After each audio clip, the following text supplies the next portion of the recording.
Incredible that a modern airliner full of people can just disappear. The last contact with air traffic control was routine. Malaysian 370, contact Ho Chi Minh 120.9. Good night. Good night, Malaysian 370. Minutes later, nothing. For the families, the lack of information was torture. After 2 weeks, they hadn't given up hope, but the Malaysians said new evidence suggested the aircraft had crashed. According to this new data, flight MH370 ended in the southern Indian Ocean. Paul Weeks was one of the 239 people on board. His wife Danica says they've been in the dark ever since. We're totally invested in this 24/7. We need to know where our loved ones are. And the authorities have stood back and told us nothing. And therefore, what do you suspect? You suspect they're hiding something. So look, we're desperate. I need to know, not just for Paulie, but for our kids. An unprecedented sea search drew a blank. They thought they'd heard the black boxes. They were wrong.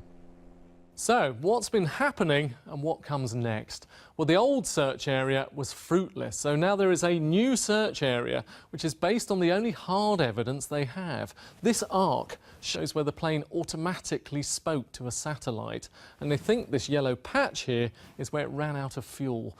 To get an idea of scale, look how it compares to the UK. For months now, they've been mapping the unknown seafloor, and they've discovered 2 new volcanoes and 5-kilometre high cliffs. In a few weeks, they'll lower 2 or 3 of these into the water and begin the fingertip search for wreckage. It's attached to a ship by a 10-kilometre long umbilical cord.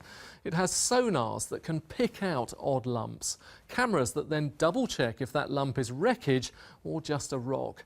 It also has an electronic nose that can smell jet fuel in the water, even if it's heavily diluted. But it's slow work, moving at walking pace. It could take a year. We still don't track airliners all over the globe, and the cost of the equipment means it'll be many years before that changes. It's possible they'll never find flight MH370. But one expert who's checked the data is sure they're now looking in the right place. I'm more or less 90-odd% convinced that the aircraft is in the spot that they say it is. I'm really quite sorry the fact that they wasted an awful lot of time looking for the aircraft further north, but we are where we are. We've had just so much unsubstantiated information and nothing solid yet. So look, we need something solid, and until then,